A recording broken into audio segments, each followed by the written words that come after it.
Last class में हमने discuss किया था कि जो इन्वेंट्री है वो क्या है। तो इन्वेंट्री आपके पास में जो गुड्स और मटेरियल या इनको पैक करने के लिए जो पैकिंग मटेरियल है, कंज्यूमेबल आइटम है, वो आपकी इन्वेंट्री होती है। मशीन के जो स्पेयर पार्ट हैं वो आपकी इन्वेंट्री है। और ये वर्ड वेस्ट साइंटिस्ट ने दिया और उन्होंने कहा कि बिजनेस के अंदर जो भी आपका स्टॉक है उसको ऑप्टिमम रखेंगे।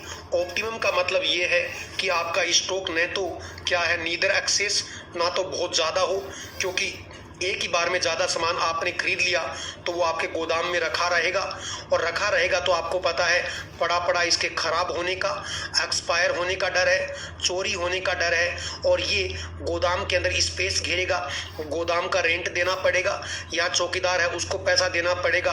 और सामान की यदि आपने इंश्योरेंस कराई तो इंश्योरेंस जो है वो भी लगेगी, और ज़्यादा सामान आपने परचेज कर लिया तो ये सब इंश्योरेंस का पैसा, गोदाम का किराया, चौकीदार, और इसका खराब हो जाएगा तो ये सब आपकी कौन सी कॉस्ट में आती है? Carrying cost. कैरिंग इसलिए क्योंकि इस सामान को आप संभाल के रख रहे हैं तो ये आपकी क्या है, कैरिंग कॉस्ट जो है वो क्या है, बढ़ जाएगी। क्योंकि यदि लार्ज क्वांटिटी में सामान खरीदते हैं तो आपको पता सस्ता आता है, अगला सस्ता देता है, ट्रांसपोर्टेशन भी आपको एक ही बार में करना पड़ेगा, या हो सकता है अगला आपको खुद ही अपनी गाड़ी से ट्रांसपोर्ट कर दे, उसका पैसा भी नहीं लगता, तो आपकी ऑर्डरिंग कॉस्ट तो क्या है, कम हो जाती है। लेकिन यदि आपने बल्क में सामान परचेज किया तो वो सामान रखा रहेगा तो आपकी कैरिंग कॉस्ट क्या है, ये बढ़ जाती है। इसलिए इन्वेंट्री कंट्रोल का मतलब है कि हम सामान इतना ही खरीदें कि जितनी हमारी मार्केट में प्रोडक्ट की सेल है उसी के हिसाब से हम सामान को क्या खरीदें और इसके सामान के लेवल को ऑप्टिमम मेंटेन करें। यही इन्वेंट्री कंट्रोल है। इसके बाद हमने डिस्कस किया था इन्वेंट्री कंट्रोल का एबीसी एनालिसिस। इसमें जो टोटल बजट है उसका कितना कितना परसेंट पैसा खर्च होता है, इसके अकॉर्डिंग आइटम को एबीसी के अंदर करेक्टराइज किया है। और जो आइटम ए है इनके ऊपर 70% बजट कंज्यूम हो रहा है। तो यदि आपके पास में एबीसी टाइप के आइटम है तो जहां सबसे ज्यादा पैसा आपका कंज्यूम हो रहा है उसके ऊपर ही आप फोकस क्या है, सबसे ज्यादा करेंगे। जैसे आपने देखा होगा हमारे घर में भी एबीसी टाइप का सिस्टम होता है। कैसे? जैसे मैं कहूँ घर में एक दादा है, दादा दादी बोल दीजिए, एक आपके मतलब पेरेंट्स हैं उनके बच्चे, और एक क्या है, एक मैं कहूँगा उनके भी बच्चे। तो आप इमेजिन कीजिए कि एक तो दादा है घर के अंदर जो सबसे बूढ़ा है, 90 साल की उम्र है। एक मैं कहूँ इसका बेटा है, इसका बेटा तो ये लीजिए यानी आप हो सकते, आपके पिताजी हो सकते हैं, और फिर तीसरे नंबर पे मान लीजिए आप हैं और आपकी शादी हो चुकी है। अब आप घर में यदि देखते हैं कि कौन सा सामान, आप अपने आप को सामान माने, कौन सा सामान घर में कहाँ रहेगा, दादा कौन से कमरे में सोता है, रहता है, सबसे बाहर, या तो गेट पे ही रहेगा या घर का सबसे बाहर का कमरा है उसमें दादाजी का निवास होता है। क्योंकि दादाजी को कोई उठा भी ले जाए तो भी कोई दिक्कत नहीं है, क्योंकि जाने वाले हैं, इन्होंने इस प्रोडक्ट ने अपना काम जो है वो कर दिया है। इसके अलावा यदि मैं बात करूं कि ये आपके पिताजी हैं तो ये किस में रहेंगे, ये थोड़ा और अंदर वाले स्पेस में, और फिर आप हैं और आपकी शादी और आपकी वाइफ है और बच्चा है, ये घर में सबसे जो मतलब मेन कमरा होगा, जो वीआईपी रूम होगा, उसके अंदर कौन रहेगा, ये रहेंगे, छोटे बच्चे रहेंगे, है ना, और नई नवेली दुल्हन होगी, बहू होगी, वो रहेगी। ये बीच वाले और बूढ़ा आदमी घर से बाहर, उनको पता है इसको वैसे ही दूसरे घर जाना है।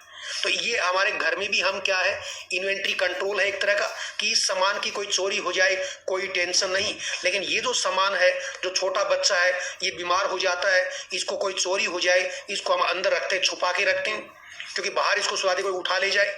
ऐसे ही बीमार होते हैं, दादा बीमार हो गया, किसी भी वैद्य जी को दिखा दीजिए, अनट्रेंड डॉक्टर को, झोले छाप को दिखा लेंगे। लेकिन यदि छोटा बच्चा बीमार घर में हो गया तो उसके लिए तो आप चाइल्ड स्पेशलिस्ट के पास ही जाएंगे। तो ये इन्वेंट्री कंट्रोल हम घर में भी करते हैं, ऐसे बिजनेस के अंदर भी की जाती है। और जिस पे ज्यादा पैसा लगा होता है उस चीज के ऊपर ज्यादा क्या है, आप उसके ऊपर वॉच रखते हैं। अब देखो मैं वीडी एनालिसिस की बात करता हूं। ये इन्वेंट्री कंट्रोल का दूसरे साइंटिस्ट ने दूसरा मेथड बताया। अब देखो बहुत डिटेल के अंदर इनको नहीं जाना है। देखो आपको पूछता है और जो क्वेश्चन आया उसकी बात कर लेता हूं। कितने इजी क्वेश्चन आते हैं, इसलिए इनका आइडिया होना जरूरी है। तो वीडी एनालिसिस में वी क्या है, तो वी का मतलब है वाइटल आइटम, वाइटल ड्रग्स, यही क्वेश्चन आया हुआ है। और ई का मतलब क्या है, ई का मतलब एसेंशियल है, और डी का मतलब क्या है, डिजायरेबल। तो यही क्वेश्चन आया कि in VD analysis we stand for, तो we stand for vital item. और वाइटल का मतलब ये होता है कि यदि मैं दवा के संबंध में बात करूं तो जो लाइफ सेविंग ड्रग होती हैं वो वाइटल आइटम। और आप ये सोचें, एक एग्जांपल ले रहे हैं, मान लीजिए आप मेडिकल स्टोर चलाते हैं और उसमें दवाइयों को मैं 3 कैटेगरी के अंदर डिवाइड करूं। वी का मतलब वाइटल, वाइटल का मतलब इमरजेंसी दवाई, और इमरजेंसी पेशेंट को जो मरने वाला है उसको रिक्वायर्ड। ई का मतलब क्या, एसेंशियल, और डी का मतलब क्या है, डिजायरेबल। अब आप सोचिए कि आपकी मेडिकल स्टोर के ऊपर और एक अच्छे फार्मासिस्ट हैं, तो आपको कौन सी दवा के स्टॉक के ऊपर ध्यान देना है, तो मैं कहूंगा वाइटल आइटम के ऊपर सबसे ज्यादा फोकस करना, क्योंकि ये लाइफ सेविंग है। और कोई भी पेशेंट आता है, कोई पर्सन आता है और वो लाइफ सेविंग ड्रग आपसे मांगता है, ठीक है, और लाइफ सेविंग ड्रग उसने कहा मुझे एड्रेनलिन चाहिए, डॉक्टर ने लिखी है, या उसने कहा ये एट्रोपिन, ये एड्रेनलिन और एट्रोपिन हमारे हार्ट की और हार्ट कार्डिक अरेस्ट हो जाता है, वहां ये काम में आती हैं। तो यदि वो ये ड्रग आपसे मांगने आता है और आप कह देंगे मेरे पास अभी तो नहीं भाई साहब, मैं आपको शाम तक मंगवा दूं, तो आपको पता आदमी मरने वाला है और उसको तुरंत एड्रेनलिन या एट्रोपिन का इंजेक्शन लगाना है, और आपके मैं शाम तक मंगा दूं, तो वो आदमी क्या है, कितना भयंकर गुस्सा हो जाएगा, क्योंकि ये वाइटल आइटम है और ये नहीं हुए बहुत जरूरत के आइटम है। तो इसलिए सबसे ज्यादा फोकस किस पे रखेंगे, इनके ऊपर। और इनका जो स्टॉक है ये कभी भी आपके स्टॉक में खत्म नहीं होनी चाहिए, हमेशा आपके पास में अवेलेबल होनी चाहिए। ई का मतलब क्या है, एसेंशियल आइटम। तो एसेंशियल आइटम ऐसे हैं कि यदि आपके पास अभी नहीं है, कंपैरिजन करूं तो आप 2 घंटे बाद में भी अवेलेबल करवा दें, शाम तक भी अवेलेबल करा दें, तो भी कोई दिक्कत नहीं है। और डी का मतलब क्या है, डिजायरेबल। जैसे आप जॉब कई बार देखते हो, वैकेंसी आती है, उसमें लिखा होता है कि एसेंशियल क्वालिफिकेशन, ये तो जरूरी है। और डी डिजायरेबल, डिजायरेबल आपके पास नहीं हो तो भी कोई दिक्कत नहीं, आप एलिजिबल है। तो कई बार आता है ना कि फार्मेसी के अंदर आपको कहेगा कि आपको रजिस्टर्ड फार्मासिस्ट होना चाहिए, ये तो आपके एसेंशियल, फिर आपको लिख देगा वो 2 साल का एक्सपीरियंस, दैट इज डिजायरेबल। तो डिजायरेबल होना जरूरी नहीं है। तो डिजायरेबल जो आइटम है ये आपके पास ना हो और कई दिनों तक भी ना हो तो भी क्या है, चल जाएगा। तो ये इतनी डिटेल के अंदर आपको नहीं पूछता, आपको सिर्फ ये पूछता, जैसा मैंने बताया कि वी का वीडी एनालिसिस, वी क्या है, वाइटल आइटम, ई क्या है, एसेंशियल, और डी क्या है, डिजायरेबल। और जैसे इसके अंदर ये याद कर लेना, ये 10% आइटम है, ये 40% है, और ये 50%, टोटल मिला के 100% हो गए। तो 10, 40 और क्या है, 50%। और उसमें बाकी चीजें मैंने ये लिखी है कि absence of this drug can not be tolerated, यानी ये ड्रग आपके पास होनी चाहिए, इनकी एब्सेंस जो है उसको टॉलरेट नहीं किया जा सकता, ठीक है। और कभी भी ये आउट ऑफ स्टॉक पोजीशन के अंदर नहीं आनी चाहिए, यानी हमेशा आपके स्टॉक में होनी चाहिए। इसके बाद में एसेंशियल आइटम के देखा 40% है, और शॉर्ट टाइम तक, शॉर्ट स्ट्रेच ऑफ टाइम इसकी एब्सेंस जो है वो टॉलरेट की जा सकती है, ये 1-2 दिन में आप अवेलेबल करवा सकते हैं। अब ये चीजें कोई नहीं पूछता। इसके बाद में डिजायरेबल आइटम 50% ड्रग इसमें आती हैं, और इनकी नॉन अवेलेबिलिटी जो है वो लंबे टाइम तक टॉलरेट की जा सकती है, क्योंकि लेस सीरियस पेशेंट के लिए इनकी रिक्वायरमेंट होती है। तो ये आपको देखो हमने लिख दिया है, लेकिन ऐसे कोई नहीं पूछता कि लेस सीरियस में कौन सी चाहिएगी आपको, क्योंकि इससे मतलब नहीं है। तो या तो इसमें इंपॉर्टेंट है 10, 40 और क्या 50, पूछ लेगा वीडी एनालिसिस के अकॉर्डिंग जो वाइटल ड्रग वो कितनी परसेंट है, 10% है, एसेंशियल 40% है, डिजायरेबल क्या है, 50%। अब इसके बाद में नीचे लिखा है HML एनालिसिस। इसमें भी देखो आपको कोई ये टेबल वगैरह याद नहीं करनी है, ये जस्ट लिख दी है। बाकी HML का मतलब है देखो high cost, medium cost, low cost. आपको पूछ लेगा कि कॉस्ट वाइज कौन सा क्लासिफिकेशन है, तो देखो high cost item, medium cost और लो कॉस्ट आइटम। और ये हमने क्या है, इन आइटम को जोड़ा है कि देखो ये वाइटल आइटम है, ये एसेंशियल आइटम है, ये डिजायरेबल, यानी 2 इन्वेंट्रीज को हमने आपस में जोड़ दिया। एक मेथड था HML एनालिसिस वो ये रहा HML, और दूसरा इन्वेंट्री कंट्रोल का VD एनालिसिस। तो इसके ऊपर आपको नहीं जाना, इसकी आपको जरूरत नहीं है। आपको कहेंगे ड्रग की कॉस्ट जो है उसके अकॉर्डिंग यदि हम इन्वेंट्री करें तो हाई, मीडियम, लो कॉस्ट, अलग अलग साइंटिस्ट ने अलग अलग मेथड जो है उनको अडॉप्ट किया है। इसके बाद में मैं बात करता हूं SDE एनालिसिस। SDE एनालिसिस का मतलब ये है, S फॉर क्या है, स्केर्स आइटम। स्केर्स आइटम का मतलब ये है इनकी शॉर्ट सप्लाई है, ये मार्केट के अंदर बहुत शॉर्टेज है, और यदि शॉर्टेज है तो इन आइटम का आउट ऑफ स्टॉक जाने की संभावना ज्यादा है, खत्म होने की संभावना ज्यादा है। तो आपके पास यदि कोई ऐसा आइटम जो स्केर्स आइटम है, जो आउट ऑफ स्टॉक और उसकी शॉर्ट सप्लाई है, तो आपको सबसे ज्यादा इन आइटम का स्टॉक मेंटेन करने में इनकी इन्वेंट्री के ऊपर ध्यान देना जरूरी है। डी का मतलब इन्होंने कहा डिफिकल्ट आइटम, यानी डिफिकल्ट टू ऑब्टेन। तो डिफिकल्ट टू ऑब्टेन किसी भी कारण से इनकी मार्केट में इनकी भी सप्लाई क्या है, कम है, तो दूसरा ध्यान इस पे देंगे। और ई क्या है, ई मतलब इजीली अवेलेबल। कोई भी चीज मान लो इजीली अवेलेबल है तो उस चीज को हमें स्टॉक करने की जरूरत है क्या, नहीं, क्योंकि वो तो इजीली अवेलेबल है। जो डिफिकल्ट अवेलेबल है वो आइटम कभी मिल जाए तो उसको परचेज कर लो, और जो ऐसा है स्केर आइटम, दुर्लभ आइटम है, तो उसको तो परचेज कर ही लेना चाहिए जब मिले तब। तो ये क्वेश्चन इस पे आता जो बोल्ड कर रखा है, SD analysis help to avoid out of stock position. ये जो इन्वेंट्री कंट्रोल का मेथड है SD एनालिसिस, ये क्यों बनाया गया है कि आउट ऑफ स्टॉक पोजीशन नहीं आए, इसलिए इस मेथड को बनाया गया है। और पहले जो स्केर आइटम है दे आर शॉर्ट सप्लाई, इनके ऊपर सबसे ज्यादा फोकस जो है वो आपका रहेगा। फिर एक और इन्वेंट्री कंट्रोल का मेथड FSN एनालिसिस। FSN का मतलब देखो, F का मतलब है फास्ट मूविंग आइटम जो बहुत जल्दी बिकते हैं, S का मतलब क्या है, स्लो मूविंग आइटम जो थोड़े धीरे बिकते हैं, और N का मतलब क्या है, नॉन मूविंग आइटम। आप कोई भी दुकान चलाते हैं तो आप देखते हैं कई चीजें आप बोलते हैं पानी की तरह बिकती हैं, यानी सुबह आपने ऑर्डर किया, शाम तक माल खत्म, और डिमांड भी समय के अकॉर्डिंग अलग अलग होती है। फिर दूसरे स्लो मूविंग है, और कई चीज ऐसी है कि आपके पास साल भर से पड़ी है, कोई खरीदार नहीं है और उसको बेचने की खूब कोशिश करते हैं। तो आपको FSN एनालिसिस का मतलब ये है कि आपके पास जो आइटम जिनकी सेल कम होती है, एक तो ऐसे आइटम को खरीदना भी क्या है, कम है, इनको परचेज भी कम करना है। चाहे अगला आदमी जो सप्लायर है इन चीजों को बहुत सस्ते में दे रहा हो, आधी रेट में दे रहा हो, लेकिन ऐसे नॉन मूविंग आइटम को ज्यादा परचेज नहीं करेंगे, क्योंकि अगले ने आपको आधी रेट में दी, और यदि ये साल 2 साल तक और लंबे टाइम तक, लॉन्ग पीरियड तक ये आइटम सेल नहीं हुआ तो ये एक्सपायर हो जाएगा, मार्केट में डिमांड खत्म हो जाएगी, और आपके यहाँ रखा रखा आपकी जगह भी घेरेगा, और आपका पैसा जो है वो इसको लगाया वो भी ब्लॉक हो गया। इसलिए जो नॉन मूविंग आइटम है इसको कम से कम परचेज करेंगे, और ऐसे आइटम को बेचने की कोशिश भी करेंगे ताकि इनको जल्दी से जल्दी डिस्पोज ऑफ करें, सेल करें।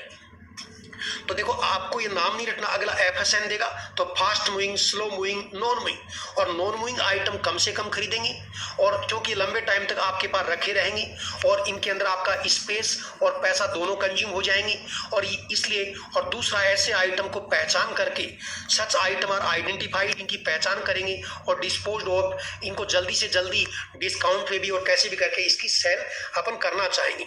और कोई फास्ट मूविंग आइटम है, और मान लीजिए कोई फास्ट मूविंग आइटम और कोई सप्लायर सस्ता दे रहा है, तो इसको हम परचेज कर सकते हैं बल्क में, क्योंकि फटाफट ये क्या है, कंज्यूम हो जाएगा। तो ये मैंने आपको इन्वेंट्री कंट्रोल के मेथड्स के बारे में बात की, और इन्वेंट्री कंट्रोल के और भी बहुत सारे मेथड हैं, लेकिन आपको बेसिक पार्ट पे रहना है कि इन्वेंट्री क्या है।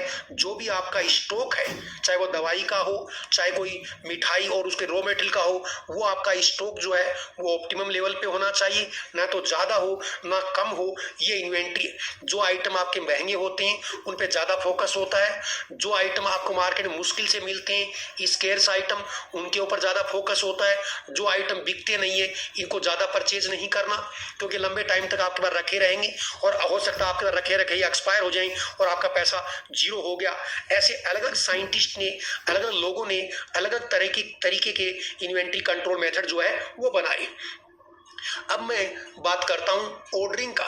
मान लीजिए आप मेडिकल स्टोर चलाते हैं, तो मेथड ऑफ ऑर्डरिंग क्या होगा? मेथड ऑफ ऑर्डरिंग का मतलब एक बार मैंने दुकान के अंदर 10 लाख रुपया लगा दिया और मैंने मेरे जरूरत के हिसाब से, और यदि मैं फार्मेसी स्टोर, मुझे जानकारी है कि इस एरिया में जहां मैंने मेडिकल स्टोर खोली है वहां कौन कौन से डॉक्टर बैठते हैं, किस किस तरह के हॉस्पिटल हैं, किस टाइप के पेशेंट ज़्यादा हैं, उसके अकॉर्डिंग मैंने 10 लाख के अंदर डिफरेंट टाइप की दवा जो है परचेज कर ली। लेकिन हर आइटम जो आप परचेज करते हैं धीरे धीरे उसका स्टॉक क्या खत्म होगा, और खत्म होगा तो आपको फिर होलसेलर को फोन करके या वहां से जाके सामान को लाना पड़ेगा। तो लाना पड़ेगा या आप फोन के ऊपर ऑर्डर करेंगे, तो आपका मेथड ऑफ ऑर्डरिंग क्या होगा, कब ऑर्डर करें और किस मेथड से ऑर्डर करेंगे। तो इसके दो सिस्टम है, टू बीन सिस्टम और एक साइक्लिक सिस्टम। अब देखो इसमें बहुत डिटेल में नहीं जाना, या इन जो सेंटेंस लिखे हैं ये टिपिकल लैंग्वेज है, आपको समझ में नहीं आएगी, इसलिए मैं जो बोल रहा हूँ उन चीज़ों को समझ जाएं। आगे मैंने हर चीज़ के एमसीक्यू बना दिए, उनको आप कर लें तो आपको सारी चीज़ें समझ में आ जाएंगी। कोई एमसीक्यू आपको एक बार में समझ में नहीं आएगा, 2 बार 3 बार उसको पढ़ेंगे वो भी आपको समझ में आएगा, क्योंकि लैंग्वेज थोड़ी इसकी अलग है। तो देखो मेथड ऑफ ऑर्डरिंग, मैंने आपको कहा कि हम मेडिकल स्टोर चलाते हैं तो 2 तरीके से हमारे ऑर्डर करने के मेथड है। सामान मुझे मंगवाना है तो सप्लायर को मैं 2 तरीके से ऑर्डर करूंगा, एक साइक्लिक सिस्टम है, एक टू बीन सिस्टम है। पहले मैं साइक्लिक सिस्टम के बारे में बात करता हूं जो नीचे लास्ट में दिया हुआ है। तो पहले हम साइक्लिक सिस्टम पे चलते हैं, और साइक्लिक सिस्टम में क्या है देखो, उसके बाद में तो ये प्रैक्टिस क्वेश्चन आ जाएंगी। साइक्लिक सिस्टम में ये है कि आपने तय कर लिया कि चेक्ड पीरियोडिकली, आपने तय कर लिया कि 7 दिन के बाद में, मतलब आज मैंने दुकान खोली तो मैं देखूंगा 7 दिन के बाद में मैं संडे को या मंडे को सबका स्टॉक चेक करूंगा मैनुअली, दुकान में देखूंगा कौन सा आइटम कितना कितना है। आजकल कंप्यूटर भी बता देता है, तो हम दुकान में जो कंप्यूटर रखते हैं, और आपने देखा होगा मेडिकल स्टोर पे आप जाते हैं और सामान परचेज करते हैं, और बड़ा मेडिकल स्टोर होगा वो कंप्यूटर रखेगा और उसमें जितना भी सामान है उस सब का एंट्री है, और सामने जितना भी स्टॉक है कि किसके कितने कितने आइटम आपने परचेज कर रखे हैं वो भी सारा। यदि बड़ी दुकान होगी तो उसको रखना ही चाहिए, छोटी दुकान में तो आप मैनुअली भी कर सकते हैं, क्योंकि आपके आंखों के सामने पता है कि कौन कौन सा आइटम कितना सब दिख रहा है। लेकिन बड़ी शॉप होगी तो आप मैनुअली करना मुश्किल है, तो वहां वो कंप्यूटर रखते हैं, कंप्यूटर में पता है कि मेरे पास में कप सिरप की इतनी बोतलें हैं, इसकी इतनी बोतलें, अलग अलग ब्रांड की सारी एंट्री।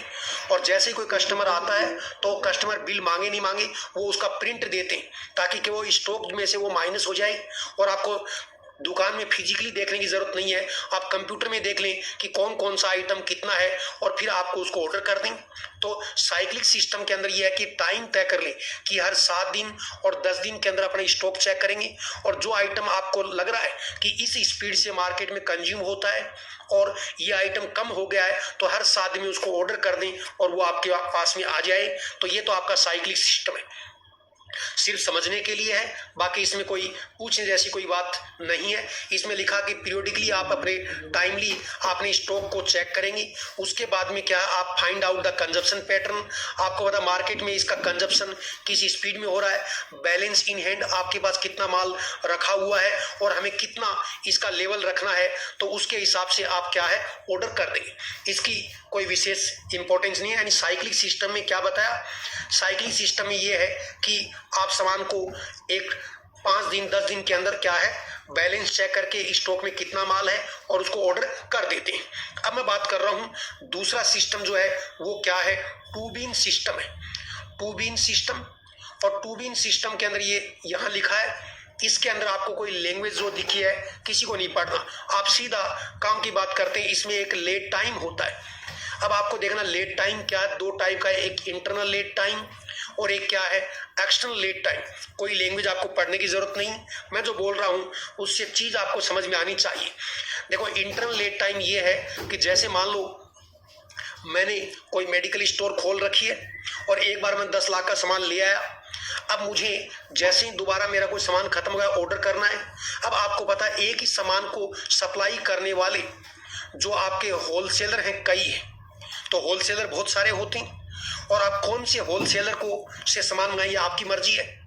तो इसलिए इंटरनल लेड टाइम का मतलब ये होता है कि मुझे एक तो ये चेक करना है कि मुझे कौन कौन सा सामान, कौन कौन सी दवाई मेरे पास खत्म हो गई, तो मुझे चेक करना पड़ेगा, उसकी लिस्ट बनानी पड़ेगी।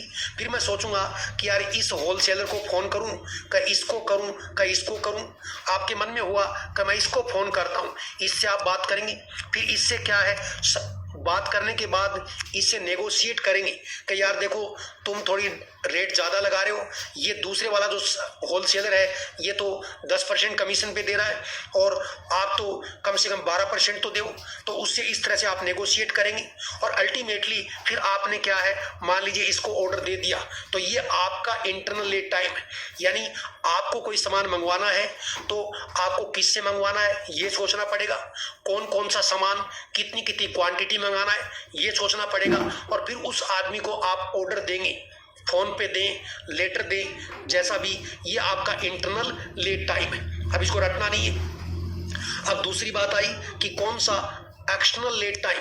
अब अगले वाले को ऑर्डर दे दिया तो अगले वाला जो सप्लायर है उसको भी आपका माल पैक करेगा, फिर वो क्या है, माल को ट्रांसपोर्ट करेगा, आपकी दुकान तक पहुंचा।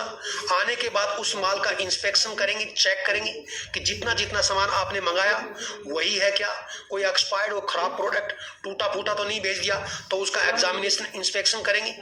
और फिर आप क्या, अपना जो स्टॉक रजिस्टर है उस स्टॉक रजिस्टर के अंदर उसकी एंट्री करेंगे। कंप्यूटर है तो कंप्यूटर में चढ़ाएंगे, दुकान के अंदर उसको जमाएंगे। अब ये बिकने के लिए तैयार होगा। तो ये टाइम क्या हुआ, ये हुआ एक्सटर्नल लीड टाइम। तो इसलिए यदि मैं कोई सामान मंगवाता हूं तो मुझे अगले वाले को ऑर्डर करना है, उससे प्राइस नेगोशिएट करनी है और फिर उसको ऑर्डर देना है। ये मेरा खुद का इंटरनल लीड टाइम है। और फिर दूसरे वाला आदमी, सामने वाला आदमी आपके ऑर्डर को तैयार करेगा या पैक करेगा, ट्रांसपोर्ट करेगा, फिर आपके पास आएगा, आप उसको चेक करेंगे और फिर उसको आपकी दुकान में जमाएंगे और स्टॉक में या कंप्यूटर में आपकी एंट्री करेंगे ताकि आपका स्टॉक पता रहे। ये क्या है, एक्सटर्नल लीड टाइम। तो यानी अब इसलिए टोटल लीड टाइम क्या हुआ, आपको सामान का ऑर्डर करने में कितना टाइम लगा और अगले से सामान तैयार होके और आपकी दुकान में बिकने के लिए कितना टाइम लगा, ये दोनों मिलके क्या हो गया, टोटल लीड टाइम। सब टोटल लीड टाइम हो गया। तो टोटल लीड टाइम जो है इसको हम कंसीडर करते हैं। तो ये हो गया टोटल लीड टाइम। तो इसको लैंग्वेज नहीं रखनी आपको, सिर्फ आपको पता है कि जैसे मान लो घर वाले आपसे घर में कोई चीज बना रहे हो और आपको कहा कि ये सामान चाहिए, तो आप जाएंगे और जाके सामान लेके आएंगे। तो आपका जाना और वापस आना और सामान आ जाएगा। तो ये क्या हुआ, टोटल लीड टाइम हुआ। तो ये आपका हुआ इंटरनल लीड टाइम और एक्सटर्नल लीड टाइम। अब इसके बाद में है मिनिमम ऑर्डर लेवल। अब देखो मिनिमम ऑर्डर लेवल जो है इसको समझना है। मिनिमम ऑर्डर लेवल जो है इसको, अब देखो अपन बात करते हैं minimum order level. Minimum order level जो है थोड़ा सा इसको समझना पड़ेगा। जैसे इसको आपने को मैंने एक एग्जांपल बताया कि मेडिकल स्टोर के अंदर आपने 10 लाख रुपए लगाया और आपके मेडिकल स्टोर में सामान पूरी तरह से भरा हुआ है ना। और अब धीरे धीरे सामान बिकेगा, सेल होगा, तो इसका लेवल स्टॉक का क्या है, कम होगा और कम होते होते नीचे आएगा और नीचे आके एक लेवल ऐसा आएगा, तब इस सामान को आपको वापस से ऑर्डर करना है, परचेज करना है, ताकि ये आप सेल कर रहे हैं तो सेल कर रहे हैं और लेवल जैसे जैसे नीचे आएगा एक टाइम बाद में इसको वापस से आपको आपका जो होलसेलर है उससे परचेज कर लेना है। नहीं तो क्या है, ये सामान एक लेवल से नीचे चला गया तो और उतनी देर में आपका सामान होलसेलर से नहीं आया तो ये आउट ऑफ स्टॉक सिचुएशन हो जाएगी और कोई कस्टमर इस दौरान आ गया तो आप उसको ना करना पड़ेगा और ना करना पड़ेगा तो आपकी गुडविल जो है खराब होगी कि यार इस दुकान पे तो ये चीज मिलती नहीं है। इसलिए ये मिनिमम ऑर्डर लेवल ये ऊपर से है कि आपका स्टॉक यहाँ था और यहाँ से घटते घटते जब ये नीचे आ गया तो नीचे आते ही इसको आपको सामान को वापस से क्या है, ऑर्डर करना है। ये इस मिनिमम ऑर्डर लेवल से है। अब देखो इसको एक एग्जांपल के तौर पे समझाता हूँ। जैसे यहाँ दिया है, ये तो जस्ट रटना नहीं है इसको। जैसे डेक्सट्रोस है, इसकी 5% 50 बोतल इसकी डेली कंज्यूम होती है। डेक्सट्रोस का सॉल्यूशन होता है आईवी फ्लूइड, जो ग्लूकोज की बोतल समझ लीजिए। तो मान लीजिए आपकी दुकान है और वहां आपको पता डेली एवरेज 50 बोतल बिकती है। किसी दिन आप 60 बोतल ग्लूकोज बेचते हो, किसी दिन 80 बेचते हो, किसी दिन 20 बोतल, यानी एवरेज 50 बोतल आपके कंज्यूम होती है। तो एवरेज कंजप्शन आपको पता है, ठीक है। दूसरा, मान लो मेरे पास ग्लूकोज की बोतल खत्म हो गई और मेरी दुकान गांव में है और मैं किसी होलसेलर को फ़ोन करता हूं तो वो 30 दिन लेता है सामान को भेजने में। तो ये मैंने थोड़ा ज़्यादा लिख दिया इसलिए कंफ्यूजन हो 30 दिन कैसे लग गई। मान लीजिए हमने लिया 30 दिन का टाइम लगता है, तो मैंने क्या किया, तो आपका मिनिमम ऑर्डर लेवल क्या होगा, मिनिमम ऑर्डर लेवल ये होगा 50 बोतल डेली कंज्यूम होती हैं, यानी एवरेज कंजप्शन मल्टीप्लाइड बाई क्या है, लेट टाइम, जो मैंने कहा 30 दिन का मतलब मैं उसको फ़ोन करूंगा, फिर वो मेरे को सामान भेजेगा और मेरी दुकान तक 30 दिन में ये पहुंचेगा। तो 50 × 30 मल्टीप्लाई करेंगे तो 1500 बोतल, 1500 हो गया। यानी मेरे पास में इसकी कितनी बोतल थी, लेकिन जैसे ही ये लेवल घटते घटते कम होगा और मेरे पास 1500 बोतल बची, तो मुझे तुरंत मेरे होलसेलर को फ़ोन करना है, क्योंकि वो सामान भेजेगा तो उसमें 30 दिन का टाइम लगेगा और 30 दिन के दौरान मेरी ये 1500 बोतल खर्च हो जाएंगी, क्योंकि 50 ऐसे करूंगा तो 30 दिन में 1500 बोतल खत्म हो जाएंगी और 30 दिन के अंदर ये सामान मेरे पास में वापस आ जाएगा और मैं आउट ऑफ स्टॉक सिचुएशन में नहीं आऊंगा। लेकिन एक चीज आपको ये भी पता है कि डिमांड और सप्लाई का कोई परफेक्ट आइडिया नहीं। कहने का मतलब मैं आपको कह रहा हूं कि आपकी डेली जो 50 बोतल की सेल होती है, लेकिन मान लो मार्केट में कोई बहुत ज़्यादा लोग बीमार होने लगे और आपके अचानक से ये डेली और एवरेज सेल 50 की जगह बढ़ने लगी, तो कंजप्शन बढ़ गया। इसी तरह से आपने कहा होलसेलर आपका 30 दिन के अंदर ऑर्डर करते हैं, हालांकि 30 दिन ज़्यादा आज के टाइम में, लेकिन हमने एग्जाम्पल ले लिया तो चेंज नहीं कर रहा। 30 दिन को आप 3 दिन मान लीजिए। आप होलसेलर जो है तो 50 बोतलें हैं, तो मैं कहूँगा ये 50, और यदि मैं लेट टाइम 3 दिन लेता हूं तो ये कितना हो गया, 150 बोतल। यानी मेरे पास 150 बोतल, मेरे पास शुरू में 300 बोतल खरीदी थी और बाद में बेचते बेचते मेरे पास जब जैसे ही 150 बोतल इस डेक्सट्रोज की बची, ग्लूकोज की बची, तो मुझे क्या है, मेरे होलसेलर को ऑर्डर कर देना है। क्योंकि मान लीजिए मैं 30 की जगह 3 दिन मानूं तो 3 दिन बाद में सामान मेरे पास पहुंचेगा, अभी ऑर्डर किया तो, और अभी मेरे पास 150 बोतल हैं तो 50 आज खत्म चल जाएंगी, 50 कल और 50 परसों, और नेक्स्ट डे मेरे पास में 150 बोतल जो है, जो भी है वो मेरे पास आ जाएंगी। तो मैं कभी भी आउट ऑफ स्टॉक सिचुएशन नहीं हूँगा। लेकिन आपको पता मार्केट की डिमांड का पता थोड़ी है। यदि मेरी 50 बोतल की जगह डेली 60 और 60 बोतल बिकने लग गई, ऐसा हो गया, तो क्या है, मैं बहुत जल्दी तीसरे दिन तो मेरे पास में आउट ऑफ स्टॉक सिचुएशन में आ जाऊंगा। या ये होलसेलर मेरे को, मैं उसको ऑर्डर करता हूँ, सामान भेजता है, 3 की जगह इसने 4 दिन का टाइम लगा दिया, तो ये क्या है, मेरे पास में कोई कस्टमर आएगा तो मैं कहूँगा यार मेरे पास तो ये नहीं है, तो ये रेपुटेशन खराब होगी, और जो उसको मैं सेल करके 10 रुपये कमाता तो वो मेरे को घाटा भी होगा। तो इसलिए आउट ऑफ स्टॉक सिचुएशन से बचने के लिए मुझे क्या करना पड़ेगा, एक तो मिनिमम ऑर्डर लेवल तो यही है कि एवरेज डेली कंजप्शन कितना, तो आपने कहा 50 बोतल। दूसरा आपको कहा टोटल लेट टाइम कितना, यदि मैं 3 दिन मान लेता हूँ तो ये मेरा क्या है, मिनिमम ऑर्डर लेवल MOL कितना होगा, 150 बोतल। यानी कहने का मतलब मैंने जब दुकान स्टार्ट की थी तो मैंने ग्लूकोज की, क्योंकि ग्लूकोज तो कॉमन काम आता है, तो इसकी मान लो मैंने 300 बोतल ग्लूकोज परचेज कर ली थी, और ये घटते घटते बिकते बिकते जैसे ही इसकी संख्या 150 बोतल पे आएगी, मुझे तुरंत से इसको क्या है, ऑर्डर करना है। इसी को बोलते हैं मिनिमम ऑर्डर लेवल।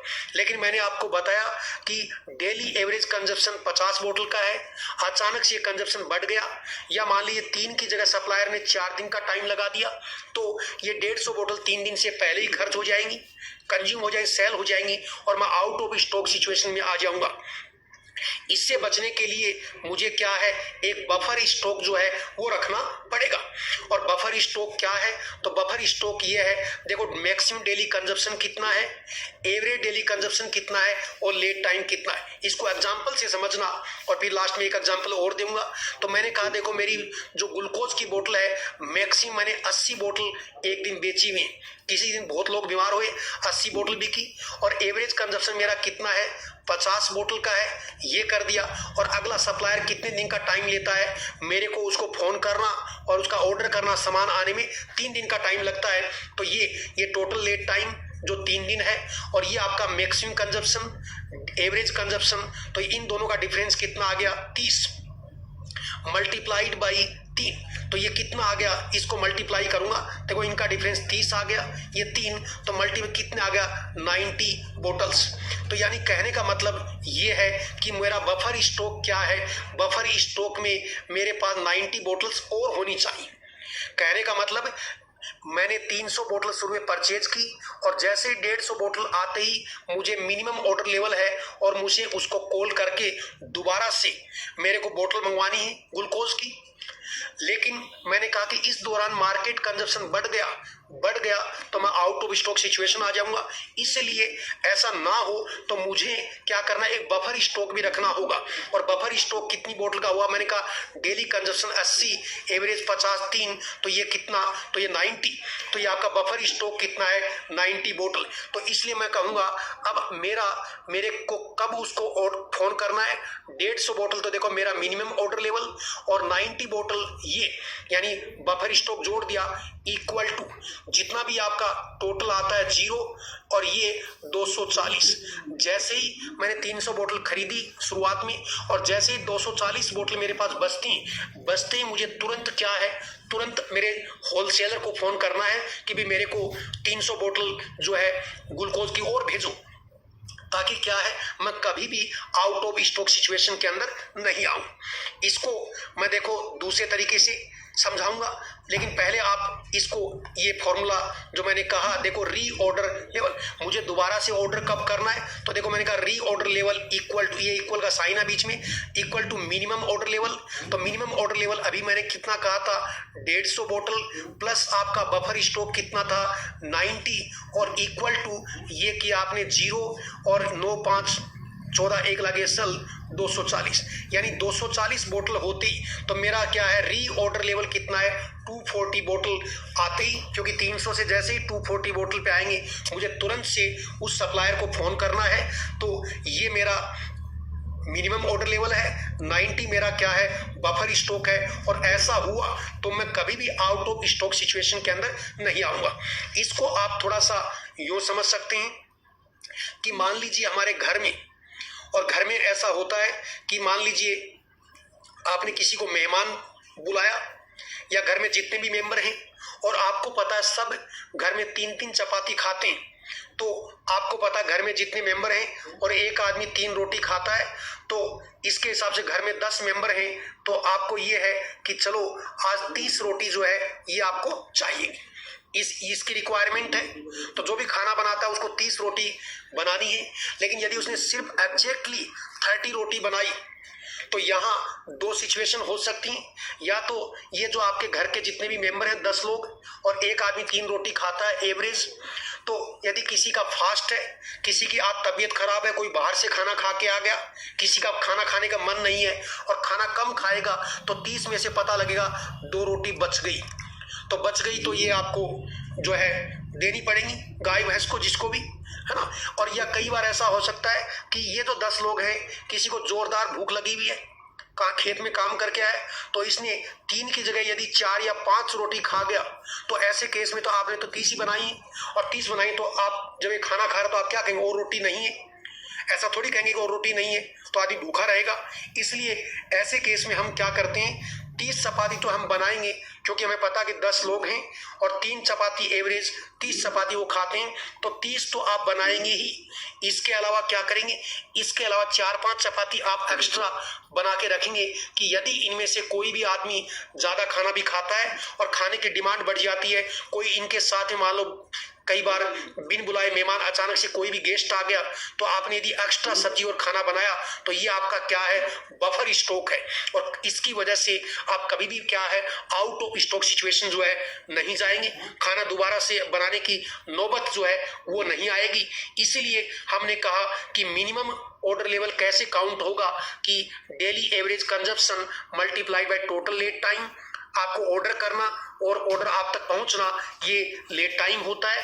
ऊपर की डेफिनेशंस वगैरह कोई विशेष काम की नहीं। और बफर स्टॉक इसलिए क्योंकि मार्केट की डिमांड बढ़ जाए तो कभी भी आउट ऑफ स्टॉक सिचुएशन ना हो, तो देखो मैक्सिमम डेली कंजप्शन एवरेज कितना है लेट टाइम से मल्टीप्लाई करेंगे, तो ये बफर स्टॉक एक तरह से आपको आउट ऑफ स्टॉक होने से बचा लेता है। तो ये सेफ्टी स्टॉक है, क्योंकि आपने ज्यादा रोटी बनाई है तो वो क्या सेफ्टी है कि कोई भी एक्स्ट्रा खाना खाता है, कोई एक्स्ट्रा पर्सन घर में आ जाता है तो आपके पास में रोटी स्टॉक के अंदर रखी है, तो ये आपका क्या है, सेफ्टी स्टॉक है। और इसीलिए हमने कहा कि आपका जो रीऑर्डर लेवल है, ये बीच में इक्वल का साइन लगा है, equal to minimum order level plus क्या है आपका बफर स्टॉक जो है ये होगा। तो ये आपका एक पार्ट था इन्वेंट्री, और थोड़ा बहुत डिस्कशन है वो नेक्स्ट क्लास के अंदर करेंगी और एमसीक्यू डिस्कस करेंगे तो चीजें और भी क्लियर हो जाएंगी। इसी के साथ ही जय हिंद, धन्यवाद।